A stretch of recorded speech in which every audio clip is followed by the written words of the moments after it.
Ngazo ry'ibyemezo by'inama ya ministre kuwa gatanu tariki ya 30 Nyakanga 2021 inama ya ministre yateraniye muri village Urugwiro iyobowe na nyakubahwa Perezida wa Repubulika y'u Rwanda Paul Kagame.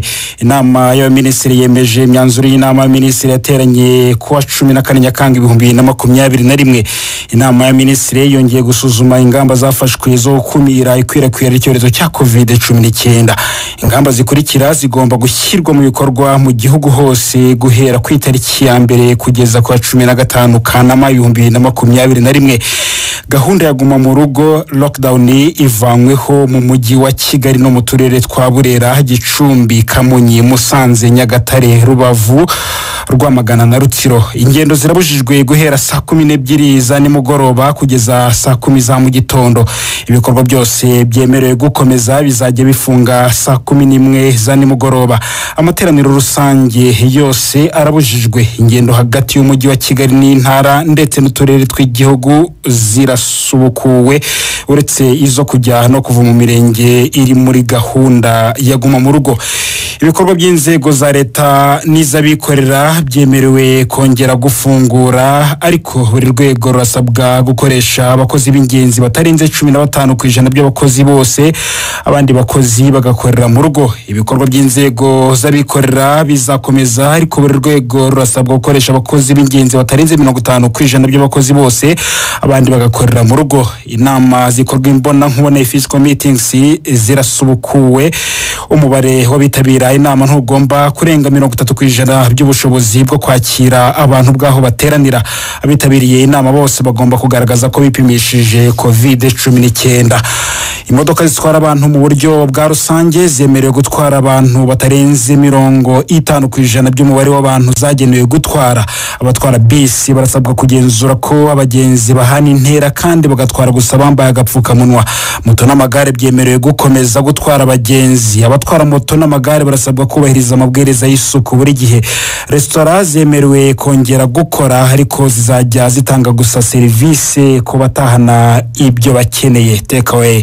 Utubari twose tuzakomeza gufunga. Insengero zirafunze.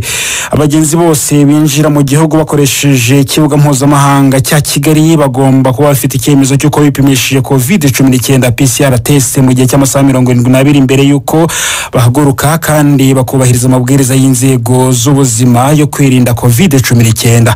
Ibikorwa by'ubukerarugendo bagaba ubw'imbere mu gihugu cyangwa mpuzamahanga bizakomeza hubahirizwa amabwiriza yo kwirinda COVID-19. Muri ibyo bikorwa harimo amahoteli, abashinzwe kuyobora ba mukerarugendo na serivisi zo gutwara ba mukerarugendo. Ibikorwa bya siporo y'umuntu ku giti cye n'izikorerwa hanze abantu bategeranye biremewe. Piscine, swimming pools na space bizakomeza gufunga. Icyakora abantu bemerewe kubikoresha aho bacumbitse muri hoteli ariko berekanye ko bipimishije COVID-19. Ibigo bikorerwamo imyitozo ngororamubiri n'imyidagaduro, gyms and recreational centers bizakomeza gufunga. Ishyingirwa rikorewe imbere y'ubuyobozi bwa leta no mu nsengero riremewe, ariko rikitabirwa n'abantu batarenze 10 icyarimwe kandi bakagaragaza ko bipimishije COVID-19 mu masaha 72 imbere y'icyo gikorwa. Umubare w'abitabira ikiriyo ntugomba kurenza abantu 10 icyarimwe. Imihango yo gushyingura ntigomba kurenza abantu 20. Ibikorwa by'imikino y'amahirwe birabujijwe. Abaturage bose barongera kwibutswa ko ari ngombwa kubahiriza amabwiriza yo kwirinda COVID-19, harimo gusiga intera hagati y'umuntu n'undi, kwambara agapfukamunwa neza no gukaraba intoki. Abatazabyubahiriza bazafatirwa ibihano. Inama ya minisitiri yemeje imishinga y'amategeko ikurikira. Umushinga w'itegeko ryemera kwemeza burundu amasezerano hagati ya Repubulika y'u Rwanda na Repubulika ya Centrafrica yerekeye guteza imbere no kurengera ishoramari. Umushinga w'itegeko ryemera kwemeza burundu amasezerano y'impano hagati ya Repubulika y'u Rwanda na Banki Mpuzamahanga y'iterambere nk'intumwa y'ikigega cyo gutera inkunga gahunda y'isi yo guteza imbere ubuhinzi no kwihaza mu biribwa yerekeranye n'impano y'inyongera igenewe umushinga wo kwagura ubuhinzi burambye no kwihaza mu biribwa. Umushinga w'itegeko ryemera kwemeza burundu amasezerano y'inguzanyo hagati ya Repubulika y'u Rwanda na Banki ya Aziya ishinzwe gutera inkunga ishoramari rigamije ibikorwa remezo yerekeranye n'inguzanyo igenewe umushinga wo gufasha urwego rw'abikorera kubona imari yo kwiyubaka no guhangana n'ingaruka za COVID-19. Inama ya Minisitiri yemeje amateka akurikira: iteka rya Perezida ritanga imbabazi, amateka ya Perezida yerekeye polisi y'igihugu, amateka ya Perezida yerekeye urwego rw'igihugu rushinzwe imfungwa n'abagororwa, amateka ya Minisitiri yerekeye polisi y'igihugu, amateka ya Minisitiri yerekeye urwego rw'igihugu rushinzwe imfungwa n'abagororwa. Iteka rya Minisitiri ryemeza ifungurwa ry'agateganyo ry'uwakatiwe.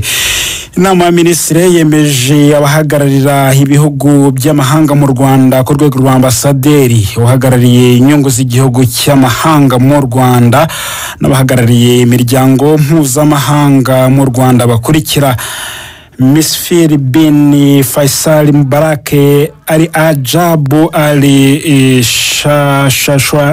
Shahwani, ambasaderi wa leta ya Qatar mu Rwanda afite icyicaro i Kigali mu Rwanda; Rania Mahmoud Elbana, ambasaderi wa Repubulika Nyarabu ya Misiri mu Rwanda afite icyicaro i Kigali mu Rwanda; Gausuture, ambasaderi wa Repubulika ya Guinea mu Rwanda afite icyicaro ya Addis Ababa muri Ethiopia; Katarina Rigdonova, ambasaderi wa Repubulika ya Slovakia mu Rwanda afite icyicaro i Nairobi muri Kenya; Andriy Pravendike, ambasaderi wa Ukraine mu Rwanda afite icyicaro i Nairobi muri Kenya; Kevi Gorgan, ambasaderi wa Repubulika ya Ireland mu Rwanda afite icyicaro i Kampala muri Uganda; Mohamed Reza, uhagarariye inyungu za Repubulika ya Namibia mu Rwanda afite icyicaro i Kigali mu Rwanda; Dr. Brian Clever Chilombo, uhagarariye ishami ry'umuryango w'abibumbye ryita ku buzima mu Rwanda afite icyicaro i Kigali mu Rwanda; kwa Bena Sante Ntiamo, uhagarariye ishami ry'umuryango w'abibumbye ryita ku mibereho myiza y'abaturage ku isi afite icyicaro i Kigali mu Rwanda; Claire Metrod, uhagarariye komite mpuzamahanga y'umuryango utabara imbabare mu Rwanda afite icyicaro i Kigali mu Rwanda; Dr. Stephen Omoro, uhagarariye umuryango mpuzamahanga wa World Vision mu Rwanda afite icyicaro i Kigali mu Rwanda; Sela Amesoatika, uhagarariye ubwanditsi bw'urwego rwasigariyeho inkiko mpuzamahanga mpanabyaha mu Rwanda afite icyicaro i Kigali mu Rwanda. Inama ya Minisitiri yashyize mu myanya abayobozi bakurikira mu mujyi wa Kigali: abagize inama njyanama: Marie Grace Nishimwe, umujyanama; Gerardine Umutesi, umujyanama; Dr. Melody Mpabwanamaguru, umujyanama; Christian Kajeneri Mugenzi, umujyanama; Chief Inspector Engineer Iberi Bagambiki. Mu bindi, Minisitiri w'urubyiruko n'umuco yamenyesheje inama ya Minisitiri ko ku itariki ya 6 Kanama 2021 mu Rwanda hazizihizwa umunsi ngarukamwaka w'umuganura 2021 mu rwego rwo kubahiriza ingamba zo kwirinda icyorezo cya COVID-19. Uwo munsi uzizihirizwa ku rwego rw'umuryango n'abagize umuryango babana mu rugo rumwe. Bikoreye Kigali kwa 30 Nyakanga 2021. Minisitiri w'Intebe Dr. Edouard Ngirente washyize umukono kuri iri tangazo.